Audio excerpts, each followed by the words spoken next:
ఓం నమో వెంకటేశాయ. October 18, 2025 రేపు దర్శనం చేసుకోవడానికి అంటే 19వ దర్శనం చేసుకోవడానికి ఈరోజు టోటల్గా ఎస్ఎస్టీ టోకన్స్ 18,000 టోకన్స్ అయితే వదిలారండి. ఈ టోకన్స్ తీసుకోవడానికి ఖచ్చితంగా ఆధార్ కార్డ్ ఖచ్చితంగా ఉండాల్సింది. అది జిరాక్స్ కాపీ అయినా పర్లేదు, ఒరిజినల్ అయినా పర్లేదు. 12 సంవత్సరాల లోపల పిల్లలకైతే ఏ ఆధార్ అవసరం లేదు, టోకన్ కూడా అవసరం లేదు, డైరెక్ట్గా అయితే అలో చేస్తారు. ఇంకా ఎస్ఎస్టీ దర్శనం టైమింగ్ స్లాట్ చూస్తే ఉదయం 3 గంటల నుండి రాత్రి 10 గంటల లోపు దర్శనం టైమింగ్ స్లాట్ జరిగేలా దర్శనాల టైమింగ్స్ అనేటివి ఇచ్చారు. మీకు ఇచ్చిన టోకన్లోనే దర్శనం టైమింగ్, అడ్రస్, టైంతో సహా మెన్షన్ చేసి ఉంటుందండి. మీరు చూసుకొని వెళ్ళండి. ఇంకా ఈ టోకన్స్ అన్ని ఫ్రీ టోకన్స్, ₹1 కూడా కట్టాల్సిన అవసరం లేదండి. తిరుపతిలో మాత్రమే ఇస్తారు టోకన్స్ అయితే. ఇంకా రేపు దర్శనం చేసుకోవడానికి డీడీ టోకన్స్ అయితే 3,000 టోకన్స్ అయితే వదిలారు. ఈరోజు డైలీ మధ్యాహ్నం 1:30 నుండి ఇవ్వడం అనేది స్టార్ట్ చేస్తారు. ఒక్కొక్కసారి 1 గంటకి, 12:30కి అలా కూడా ఇవ్వడం అనేది స్టార్ట్ చేస్తారు. మీరు ముందే క్యూ లైన్లో నిలబడాలండి.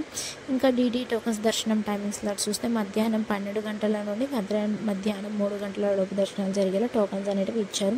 డీటీ టోకన్స్ అయితే భూదేవి కాంప్లెక్స్లో మాత్రమే ఇస్తారండి. ఇంకా ఎస్ఎస్టీ టోకన్స్ భూదేవి కాంప్లెక్స్లో ఇస్తారు, శ్రీనివాసం, విష్ణునివాసంలో కూడా ఇస్తారండి, 3 చోట్ల. ఇంకా నిన్నటి రోజున స్వామివారిని దర్శించుకోవడానికి ఎంత సమయం పడింది? 17వ తేదీ 10వ నెల 2025 66,675 మంది స్వామివారిని నిన్నటి రోజున దర్శించుకున్నారు. 24,681 మంది స్వామివారికి తలనీలాలు సమర్పించారు. 3,32,00,000 రూపాయలు హుండీలో స్వామివారికి భక్తులు కానుకలుగా సమర్పించారండి.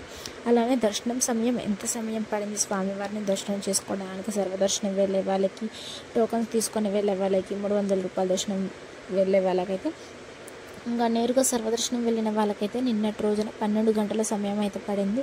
ఇంకా ఎస్ఎస్టీ మరియు డీడీ టోకన్ తీసుకొని వెళ్ళే వాళ్ళకైతే 3 నుండి 5 గంటల సమయం అయితే పడింది. ఇంకా ₹300 దర్శనం అయితే 2 నుంచి 4 గంటల సమయం అయితే పడింది. ఎస్ఎస్టీకి డీడీకి డిఫరెన్స్ ఏంటంటే ఎస్ఎస్టీ టోకన్ తీసుకొని ఎలా అయినా వెళ్ళచ్చు, ఏ స్కానింగ్ అవసరం లేదు. డీడీ టోకన్ తీసుకునే మాత్రం శ్రీవారి మెట్టు మార్గమే వెళ్ళాలి. అక్కడికి వెళ్ళాక 1200 మెట్టుతో మీ టోకన్ అనేది స్కాన్ చేసుకోవాలి. Thank you for watching. Please like, share and subscribe my channel. అందరికీ ధన్యవాదాలు. ఓం నమో వెంకటేశాయ.